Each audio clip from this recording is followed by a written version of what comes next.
Hello mga ka-offloador, mga ka-earthlings, mga madlang people sa Pilipinas. Kumustamos, mi amigos, mi amigas. Maraming salamat sa inyong pagpanood, sa mga taga-subaybay natin diyan, kahit pa-isa-isa, padalaw-dalawa, pa-apat-apat. Maraming salamat pa rin.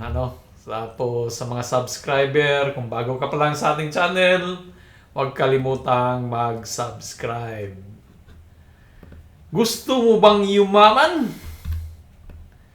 Yan ang topic natin ngayon. Paano tayo yayaman, Lahat ng tao sa mundo, kahit sino, ang talagang gustong yumaman, lalo na pag ganito mga crisis na pangyayari, Nag-aaral tayo sa eskwelahan. Ilang taon ba tayo nag-aaral?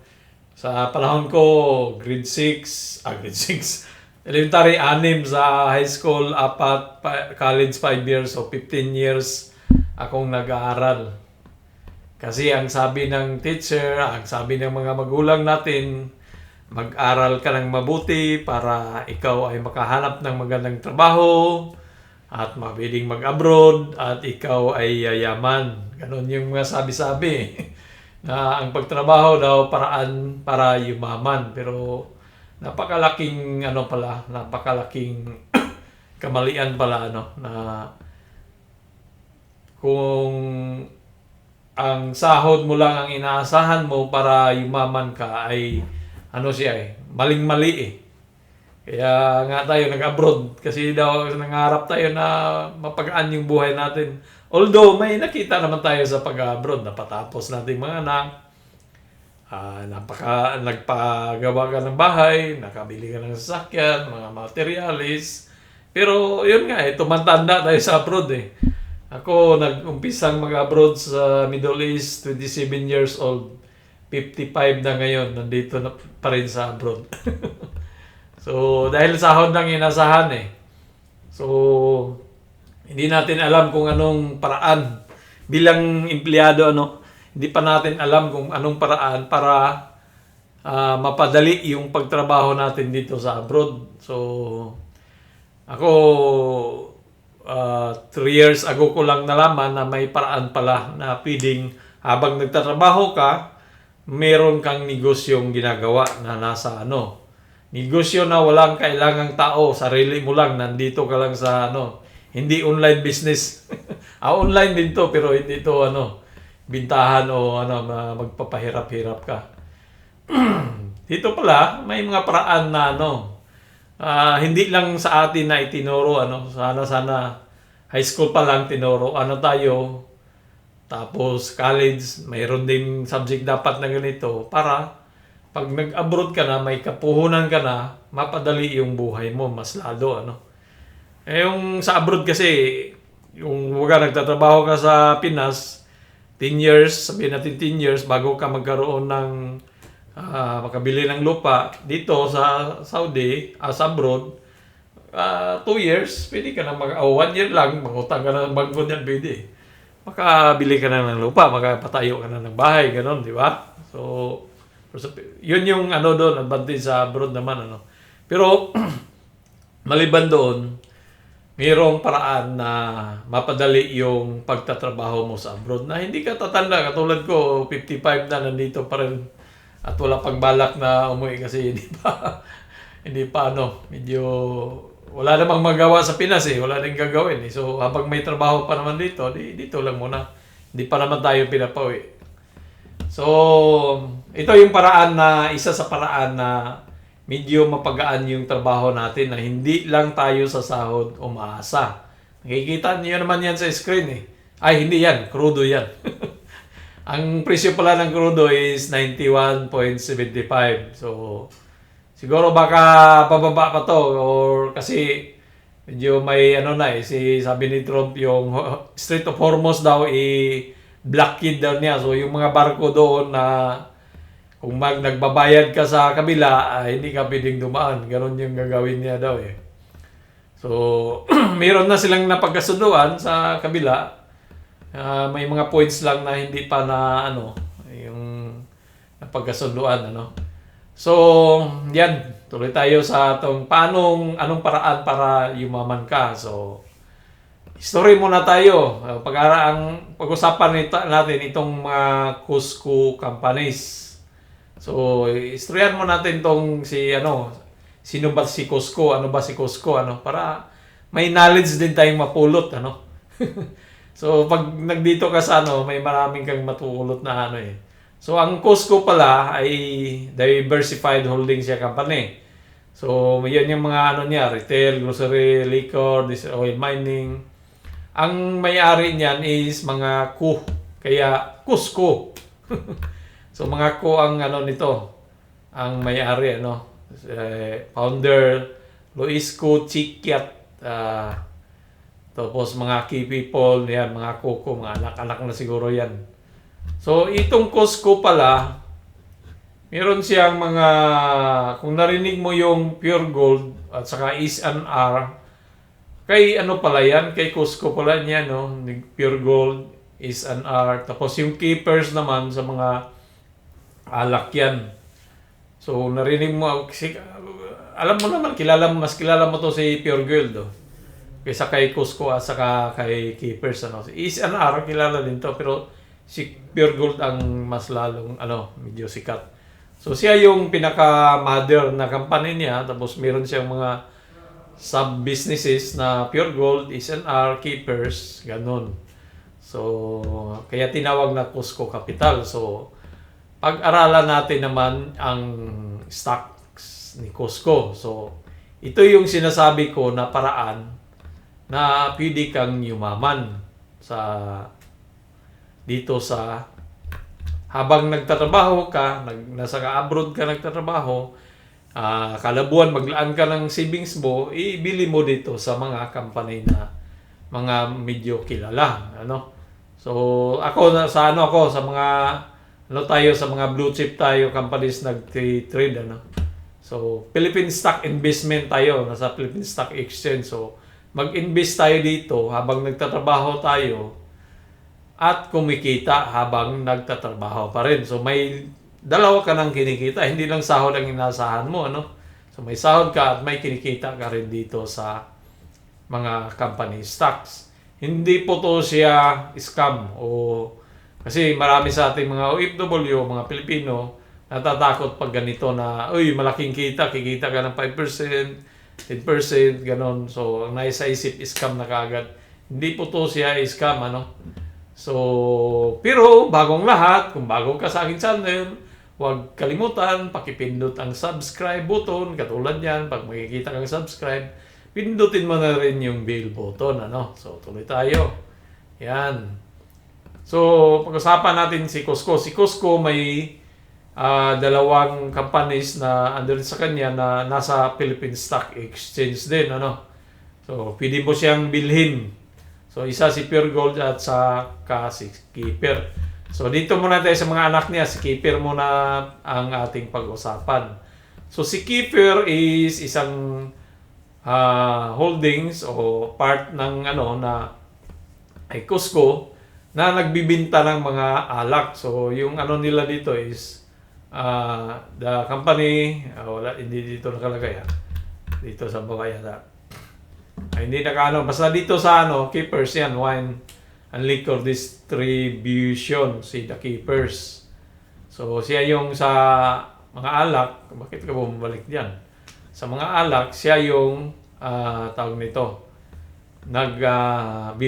manage o nagbibinta siya ng mga alak, So, distributor sa mga alak. So, si Keeper ngayon ay gumawa siya, kung hawak mo to si Keeper, sipin mo pala si Keeper noong 2024, 1 year ago is 1 piso lang. Tapos umabot siya ng 3 almost. Tapos bumaba lang ngayon. Pero noong 3 siguro, kumita ka na kung bininta mo siya. Nag-take profit ka muna kasi mataas na rin. 100%. So, yung may 10,000 ka dito, in-invest, naging 10,000 ang pira mo. Di ba? So, yan yung isang paraan para paano ka yumaman. Medyo mapagaan kunti yung imbis na 10,000 lang yung kinita mo, nadagdagan siya ng another 10,000. Di ba? So, paano tayo mas ano pa talaga, yung mas kikita ka pa? Si Keeper ngayong 16 March 26, ano ba tayo ngayon? Nasa April 12 tayo. So, sa Wednesday, dapat makabili ka kay Keeper kung gusto mo si Keeper, ano? So, ija-ija, aho-aho, tajo sa pagbili at sa pagbinta. Hindi po ako financial advisor.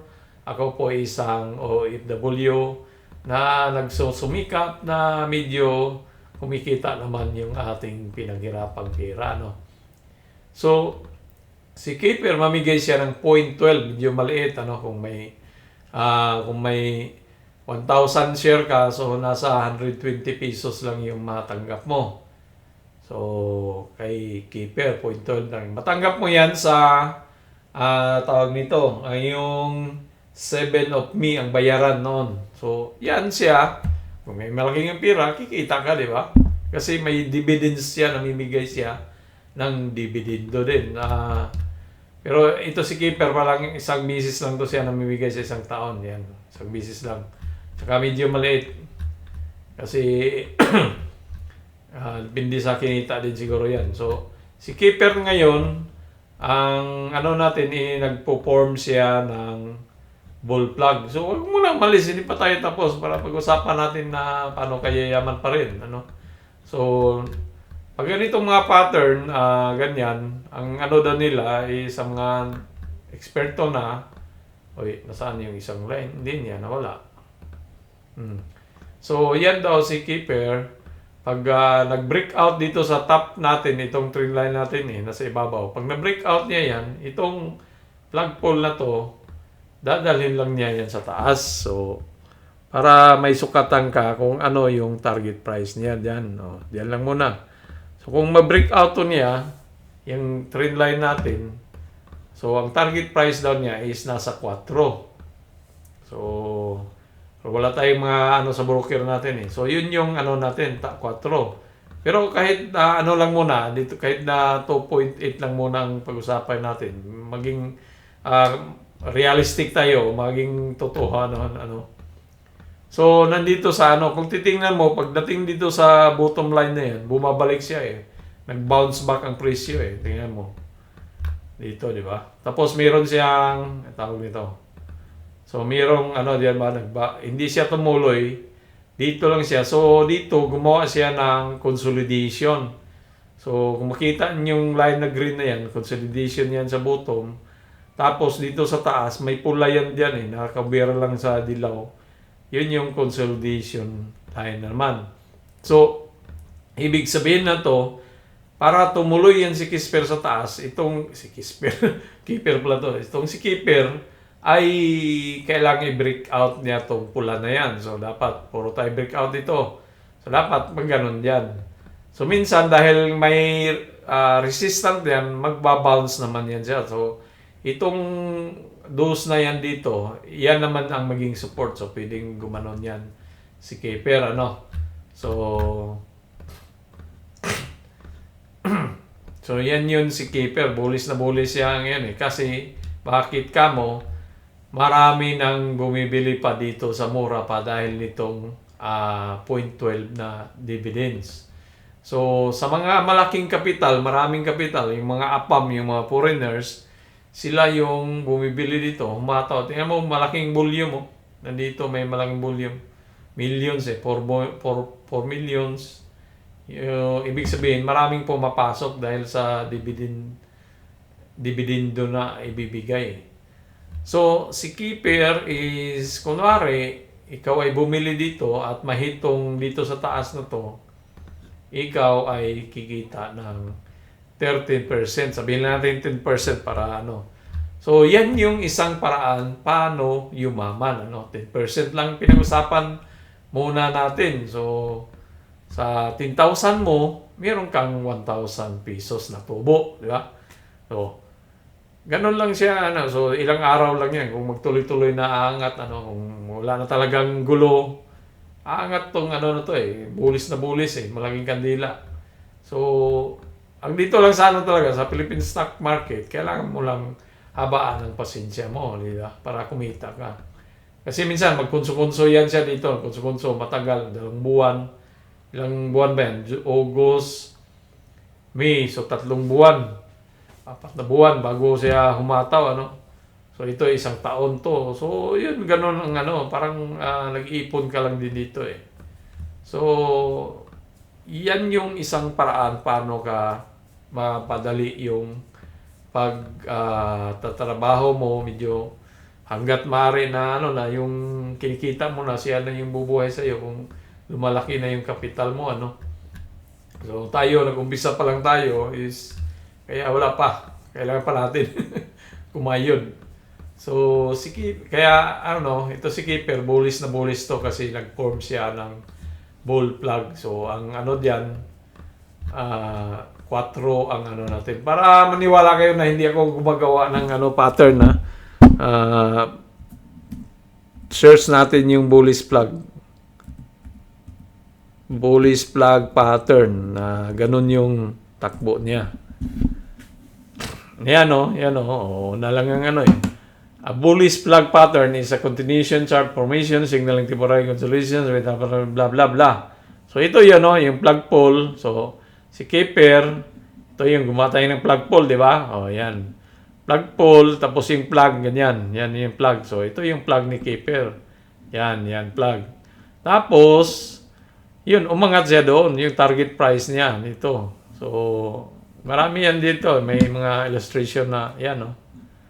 So, yan, no. Ganyan. So, umangat ang ano. So, ganun yung, yan, no, nag-bullish plug, ganyan, di ba?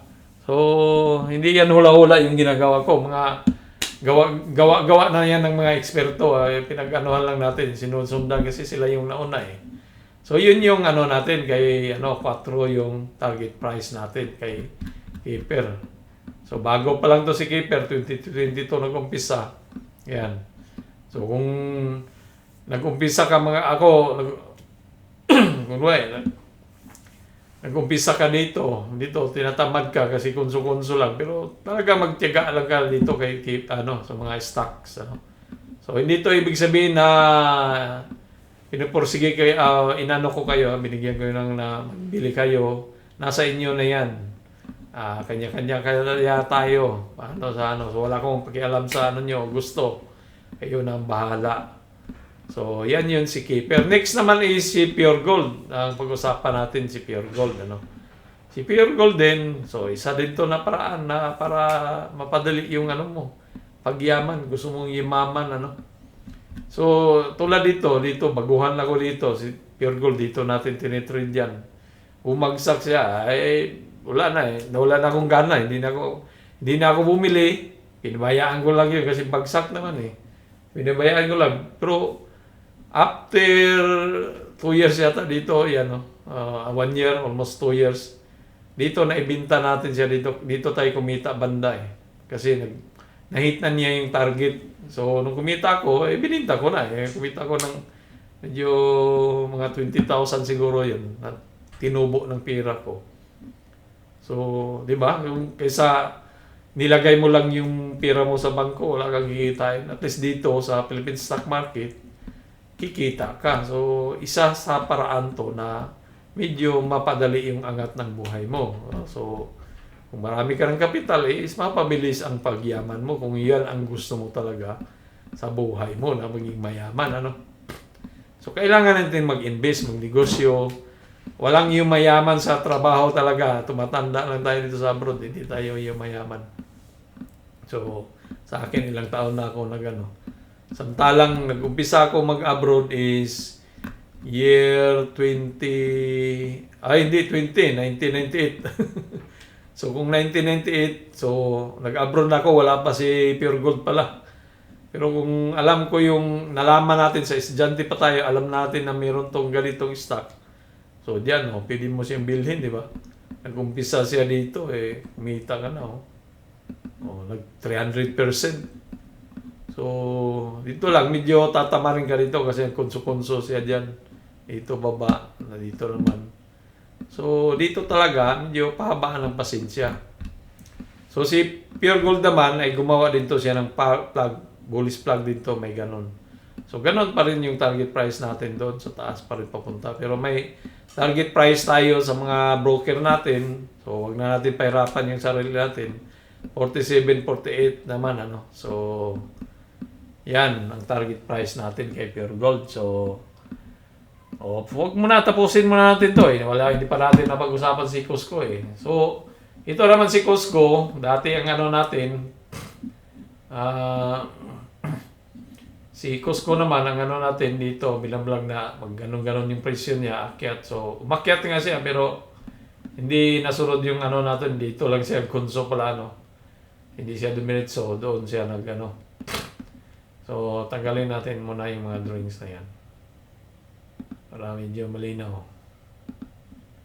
So, si Cusco gumawa din to siya ng, kasi yung mga anak niya, gumawa din ng plug din eh. Ang ginawa niya. Kasi, yun nga, yung sila ni gumawa nga ng plug eh.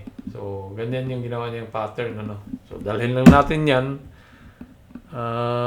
Pag nasanay ka na mag-draw ng pattern, madali na lang sa'yo eh. Medyo, nung una, medyo pahirapan pa. Pero pag nasanay ka na, medyo madali na lang gumawa ng. So, ganyan yung ginawa niya. So, ito, dadalhin naman doon sa taas. So, yan yung maging target price. Nasa 10 ang target price si Cusco, ano. So, si Cusco din, saglit lang pala, si Pure Gold, huwag natin kalumutan. Si Pure Gold pala, mamigay siya ngayong May 7 ng 1.18. So, dapat sa 15 din, mabili mo na si Pure Gold. Halos sabay sila kay Cusco, ano. So, dito ka na kay Pure Gold. So, si Cusco, ganun din, mamigay din siya. Parehas lang yata yung ano nila. Kasi, isang company lang nga eh. So, pero si Pure Gold ang malaki, ito 0.265. Kaya, dapat talaga doon na kay Pure Gold. So, kasi, kung bumagsak si Pure Gold, itong si Cusco, bagsak din. Kung bumagsak si Keeper, bagsak din to si Cusco. Kung mangat si Keeper at saka si Pure Gold, angat din to si Cusco. So, mas mainam, either kay Keeper at saka Pure Gold ang bilhin mo. Ano? Pero mahal lang si Pure Gold kasi 41. Kaya, ito, mamigay din siya ng 0.265. Mura naman siya, 0.7, si T ang ano niya. So, di ba? Kung nag-invest ka sa Philippine stock market at nahayaan mo lang diyan, inano mo lang diyan na pag umangat, binta mo siya. So, para yung kapital mo malagdagan. Huwag mong hayaan kasi ang presyo ng katulad dito Pure Gold, dito lang tayo sa Cusco tayo. Kasi ang presyo kasi up and down lang yan. So, dito umakyat, bumaba naman, no, di ba? Ganyan. So, pag kumita ka na, at least, kumita ka ng 10%, malaking bagay na yun, 20%. So, kung na-hit na yung mga target ng broker natin, pwede mo nang ibinta din siya, no? So, wala tayong target price ni Cusco. So, ang gamitin natin si TradingView kung meron ba siya. So, wala tayong target price ni TradingView. So, tingnan natin doon sa kaliwa kung may makuha tayo. So, meron. So, may makuha tayong target price, ano? Nasaan ba yun? Wala. Lipat natin sa weekly. Wala nakita. So, dito sa weekly, meron tayong makitang target price na dito sa 10. Supply May supply, ano? So, may supply diyan na So, yan yung gamitin natin na target price, 10. So, kung 10 siya, so, kung dalhin nga natin itong positive kung tatama ba yung diyan. Yan, tumama, di ba? Pumarihas yung plug pull natin. Yung iba kasi, pwede din namang yan, conservative mismo, gusto natin malaki, dito, pag ganyan, So, 10 yung target price natin, kay Cusco. So, kung ma-hit mo yan, dito na ka nakabili, ay magkaroon ka ng 50%. So, kung na-invest mo kay Cusco is, tawag nito, 10,000, kikita ka ng 5,000, di ba? So, ito yung sinasabi ko na paraan na medyo mapadali o medyo hindi lang tayo sa sahod umasa. Meron tayong dapat sideline para kung gusto mong yumaman, Hindi naman ibig sabihin na pag nagbili ka dito, nag-invest ka sa stock, ay yayaman ka kaagad. Pero medyo kung wari, yan talagang gusto mo na maging mayaman, after nagtrabaho ka lang, ang tinarget mo after 30 years, yayaman ka na. Pero kung nag-invest ka, sabay trabaho, yung 30 years, imbis na 30 years na target mo na maging mayaman, maging 10 years lang siguro o maka 15 years na lang, di ba? Nabawasan. So, yan yung punto ko doon na na kung nag-invest ka sa Philippine stock, although maraming iba na napapagod dahil konso-konso lang nga. Kasi gusto ka agad na yayaman eh. So, kaya lumalabas sila, umayaw sa PSI. Pero kahit ako, ganun ako nung umpisa eh. Tinatamal ako. Pero ngayon ko na-realize na dapat pala talaga habaan ng pasensya para maging kumikita ka dito sa Philippine stock market. So, yan lang po ang ating review ngayon. So, good luck. Mamaya sa trading bukas na naman. Adios, mi amigos, mi amigas, babus!